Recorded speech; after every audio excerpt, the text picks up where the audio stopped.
ఏ వ్యక్తి అయితే చెడు పనులు చేస్తాడో ఎప్పుడో ఒకప్పుడు అతనికి కూడా చెడు జరుగుతుందని మనం వింటూనే ఉంటాం. ఒక వ్యక్తి ఎంత ధనవంతుడైనా, ఎంత అదృష్టవంతుడైనా అతను చేసిన కర్మల ఫలితాలను ఖచ్చితంగా అనుభవిస్తాడు. అదేవిధంగా తల్లిదండ్రులు చేసిన కర్మ ఫలితాలను వాళ్ళ పిల్లలు అనుభవించవలసి ఉంటుంది.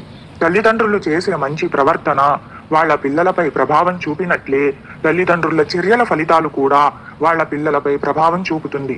ఒకప్పుడు శ్రీ మహావిష్ణువు క్షీరసాగరంలో శేషపాన్పుపై లక్ష్మీదేవి ఒడిలో విశ్రాంతి తీసుకుంటున్నాడు.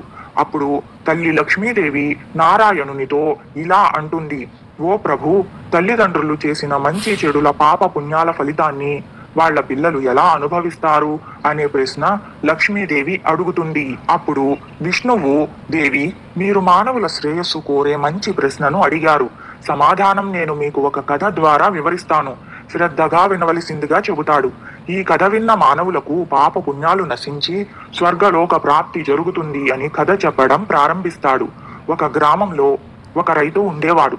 ఆ రైతు చాలా పేదవాడు. అతనికి 2 కవల పిల్లలు ఉన్నారు.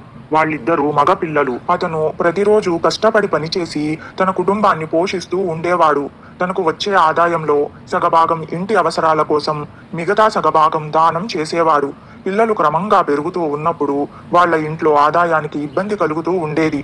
దానివల్ల కొడుకులిద్దరూ నాన్నగారితో ఇలా అంటారు: నాన్నగారు, మీరు రోజు మీకు వచ్చే ఆదాయంలో సగభాగం దానం చేయడం వల్ల మేము మిగతా సగభాగంతోనే ఎలా బ్రతకాలి అని ప్రశ్నిస్తారు. కానీ రైతు మౌనంగా ఉండడం అతని భార్య గమనించి పిల్లలతో, ఈ దానం వేరే ఎవరి కోసమో కాదు, మీకోసం మాత్రమే మీ నాన్నగారు దానం చేస్తున్నారు అని చెబుతుంది. అయినా వాళ్ళకి వాళ్ళ అమ్మ చెప్పిన మాటలు అర్థం కాక ఆందోళన చెందుతారు. రైతు పిల్లలు మెల్లగా ఎదగడం ప్రారంభిస్తారు. అంతా చక్కగా సవ్యంగా సాగుతూ ఉండగా ఒకరోజు రైతు తన పని ముగించుకొని ఇంటికి వస్తూ ఉండగా అడవిలో ఒక పులి అతనిపై దాడి చేస్తుంది. దీని కారణంగా రైతు మరణిస్తాడు. ఇప్పుడు ఆ రైతు పిల్లలు తమ తండ్రి లేకుండా అనాథలయ్యారు. అబ్బాయిలిద్దరూ వాళ్ళ అమ్మ దగ్గరికి వచ్చి, అమ్మ, నాన్నగారు ఎక్కడికి వెళ్ళారు, ఇన్ని రోజులుగా ఎందుకు రావడం లేదు అనగా, పిల్లలు, మీ నాన్నగారు మనందరినీ విడిచిపెట్టి శివుని దగ్గరకు వెళ్ళిపోయారు అని అంటుంది. మీ నాన్న ఉన్నప్పుడు తను సంపాదించిన దానిలో సగం ఇంటి అవసరాలకు, మిగతా సగం దానం చేసేవారు. అలా మనం కడుపు నింపుకునేవారము. కానీ పిల్లలు, మీ నాన్నగారు ఇప్పుడు లేరు. ఇప్పుడు మన కడుపు ఎలా నిండుతుంది అని తల్లి తన 2 పిల్లలకు చెబుతుంది. పిల్లలు వాళ్ళ అమ్మ మాట విని అన్నదమ్ములిద్దరూ శివుని దగ్గరకు వెళ్లి నాన్నను తీసుకువద్దామని అనుకుంటారు. దయతో ఆ శివుడు మన బాధలను చూసి మనల్ని జాగ్రత్తగా చూసుకుంటాడు మరియు అతను ఖచ్చితంగా మా తండ్రిని మాతో పంపిస్తాడు అని అనుకుంటారు. ఒకరోజు రైతు భార్య తన 2 కొడుకులను ఇంట్లో వదిలి ఏదో పని మీద ఊరికి వెళుతుంది. ఆమె కుమారులైన ఆ 2 సోదరులు కైలాస పర్వతం మీద ఉన్న శివుని వద్దకు వెళ్లి వాళ్ళ నాన్నను తిరిగి తీసుకురావాలి అని తమలో తాము ఆలోచించడం ప్రారంభించారు. సోదరులు ఇద్దరూ ఇల్లు వదిలి వెళ్లి కైలాస పర్వతం వైపు నడవడం ప్రారంభిస్తారు. అన్నదమ్ములిద్దరూ చాలా దూరం నడిచి అలసిపోవడం చేత దారిలో ఒక పెద్ద మర్రి చెట్టును చూసి ఆ చెట్టు క్రింద కూర్చుని విశ్రాంతి తీసుకోవడం మొదలు పెట్టారు. అప్పుడు ఆ మర్రి చెట్టు మానవ స్వరంతో, ఓ కుమారులారా, మీరు ఎవరు మరియు ఎక్కడికి వెళుతున్నారు? ఇప్పటి వరకు మీలాంటి పిల్లలు నా నీడలో కూర్చోలేదు అని అంటుంది. మేమిద్దరము రైతు కుమారులము. మా నాన్నను తీసుకురావడానికి కైలాస పర్వతం మీద ఉన్న శంకరుని వద్దకు వెళుతున్నాము అని చెబుతారు. అప్పుడు ఆ మర్రి చెట్టు, అయితే ఆ శివుడిని నా గురించి ప్రశ్న అడగండి. నేను ఇక్కడ చాలా సంవత్సరాల క్రిందట నాటబడి ఉన్నాను. నా చెట్టు ఆకులు గాని కొమ్మలు గాని నేల మీద పడవు. నేను ఎండిపోను. పూర్వజన్మలో నేను చేసిన పాపం ఏమిటో, నాకు మోక్షం ఎందుకు లభించడం లేదో సమాధానం అడగవలసిందిగా చెబుతుంది. విష్ణుమూర్తి లక్ష్మీదేవితో, ఓ దేవి, ఇప్పుడు బాలురిద్దరూ ముందుకు సాగుతూ ఉండగా దారిలో ఒక భయంకరమైన సర్పం కనిపిస్తుంది. పిల్లలిద్దరూ సర్పాన్ని చూసి వణికిపోతారు. అప్పుడు ఆ సర్పం, భయపడకండి, నేను మిమ్మల్ని ఏమీ చేయను, మీరిద్దరూ ఎక్కడికి వెళుతున్నారో చెప్పండి అని అడుగుతుంది. అప్పుడు పిల్లలు, మేము రైతు కుమారులము. మేము కైలాస పర్వతం దగ్గర ఉన్న శివుని వద్ద నుంచి మా నాన్నను తీసుకురావడానికి వెళుతున్నాము అని చెబుతారు. పిల్లలు, అయితే ఆ శంకరుడిని ఒక ప్రశ్న అడగండి. నేను ఇక్కడ చాలా సంవత్సరాలుగా పడి ఉన్నాను. నేను ఎటూ కదలలేను. నాకు ముక్తి లభించడం లేదు. పూర్వజన్మలో నేను చేసిన పాపం ఏమిటి? ఎందుకు నాకు మోక్షం లభించడం లేదో సమాధానం అడగవలసిందిగా చెబుతుంది. అప్పుడు ఆ పిల్లలు సరే అని ముందుకు సాగుతారు. అలా ముందుకు వెళుతూ ఉండగా దారిలో ఒక వ్యాపారి కనిపిస్తాడు. అతను ఆ పిల్లలితో, బాలురిద్దరూ ఎక్కడికి వెళుతున్నారు? మీలాంటి పిల్లలను నేను ఎప్పుడూ ఇక్కడ చూడలేదు అని అనగా, పిల్లలు, మేము మా నాన్నగారిని తీసుకురావడం కోసం కైలాస పర్వతం దగ్గర ఉన్న శివుని వద్దకు వెళుతున్నాము అని జరిగిన విషయం అంతా చెబుతారు. అప్పుడు ఆ వ్యాపారి ఆ పిల్లలతో, ఆ శివుడిని నా గురించి ఒక ప్రశ్న అడగండి. నేను ఎన్నో సంవత్సరాలుగా బాటసారుల దాహం తీర్చడానికి ఇక్కడ బావిని త్రవ్వుతున్నాను, కానీ ఇందులో నీరు మాత్రం రావడం లేదు. ఇప్పటికే ఈ బావి కోసం నేను చాలా ధనం ఖర్చు చేశాను. పూర్వజన్మలో నేను చేసిన అపకారం ఏమిటి? ఎందుకు ఈ బావిని నేను ఏర్పాటు చేయలేకపోతున్నాను అని సమాధానం తెలుసుకోవలసిందిగా కోరతాడు. పిల్లలు సరే అని ముందుకు చాలా దూరం నడిచి వెళ్ళగా శివదర్శనం అవుతుంది.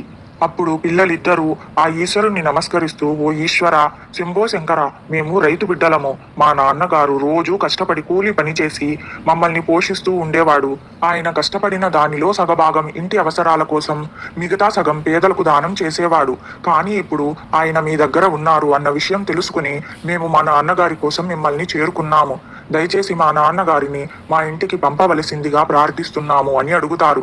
పిల్లలు మాటలు విన్న భోలేనాథుడు, మీ నాన్నగారిని మీ ఇంటికి పంపిస్తాను, మీరు ఇక్కడ కూర్చోండి అనగా పార్వతీదేవి వచ్చి పిల్లలకు భోజనం వడ్డిస్తుంది. అప్పుడు పిల్లలు భోజనం చేస్తూ దారిలో జరిగిన విషయాలను, వాళ్ళు అడిగిన ప్రశ్నలను ఆ శంకరునికి వివరిస్తారు.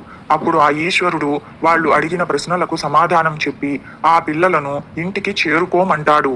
యువకులుగా మారిన బాలురిద్దరూ ముందుకు సాగుతూ ఉండగా మార్గ మధ్యలో వ్యాపారి తన ప్రశ్నకు సమాధానం గురించి అడుగుతాడు. మీ ఇంట్లో ఇద్దరు కన్యలు ఉన్నారు, కానీ మీరు వారికి కన్యాదానం చేయలేదు. ఈ కారణం చేతనే మీరు ఎంత ప్రయత్నించినా ఈ బావిలో నీరు రావడం లేదు. మొదట మీ కుమార్తెలకు పెళ్లి చేయండి, తరువాత ఈ బావిని త్రవ్వండి అని సమాధానం చెబుతారు. వాళ్ళని నేను ఇప్పుడు ఎవరికి ఇచ్చి పెళ్లి చేయాలి? మీరు చాలా మంచి వాళ్ళు, పైగా ఇప్పుడు యువకులుగా మారిపోయారు, కావున మీరే మా కుమార్తెలను పెళ్లి చేసుకోవాలి అని తన ఇద్దరు కుమార్తెలను ఇచ్చి పెళ్లి చేస్తాడు. తరువాత బావిని త్రవ్వగా బావి నుండి నీళ్లు బయటికి వస్తాయి. తరువాత ఆ ఇద్దరు యువకులు వాళ్ళ భార్యలు కలిసి ముందుకు నడుస్తూ ఉండగా దారిలో పాము కనిపించి తన ప్రశ్నకు సమాధానం అడుగుతుంది. అప్పుడు, నువ్వు నీ రత్నాన్ని భూమికి సమర్పించలేదు లేదా ఎవరికి దానం చేయని కారణంగా నీ శరీరానికి మోక్షం లభించుట లేదు. అప్పుడు పాము, ఇప్పుడు ఈ రత్నాన్ని నేను ఎవరికి ఇవ్వాలి? మీరే ఈ రత్నాన్ని స్వీకరించమని దానం చేస్తుంది. పాము తన రత్నాన్ని దానం చేసిన కారణంగా తన శరీరానికి, ఆత్మకు మోక్షం లభిస్తుంది. యువకులిద్దరూ నడుస్తూ అలసిపోయి ఒక మర్రి చెట్టు క్రింద విశ్రాంతి తీసుకుంటారు. మర్రి చెట్టు తన ప్రశ్నకు సమాధానం అడుగుతుంది. మీరు పూర్వజన్మలో బోధకుడిగా ఉన్నారు, కానీ మీరు మీ జ్ఞానాన్ని నేర్పకుండా పిల్లల చేత ఆశ్రమంలో పనులు చేపించుకునేవారు, కాబట్టి మీకు మోక్షం లభించుట లేదు అని వివరిస్తారు. అయితే నేనిప్పుడు ఈ జ్ఞానాన్ని ఎవరికి పంచాలి? మీరే జ్ఞానాన్ని స్వీకరించండి అని మర్రి చెట్టు జ్ఞాన విద్యను బోధిస్తుంది. అన్నదమ్ములిద్దరూ వాళ్ళ భార్యలతో ఇంటికి చేరుకుంటారు. రైతు భార్య వాళ్ళని ఇంటికి స్వాగతించి సంతోషిస్తుంది. జరిగినదంతా తల్లికి వివరిస్తారు. అప్పుడు అన్నదమ్ములిద్దరూ వాళ్ళ నాన్న తిరిగి రాలేడని, తండ్రి చేసిన దాన ఫలాలను వారికి అందించారని తెలుసుకుంటారు. ఈ విధంగా ఈ కథ ద్వారా విష్ణుమూర్తి లక్ష్మీదేవికి తల్లిదండ్రులు చేసిన పుణ్య ఫలాలు పిల్లలకు ఎలా లభిస్తాయో తెలియజేశాడు.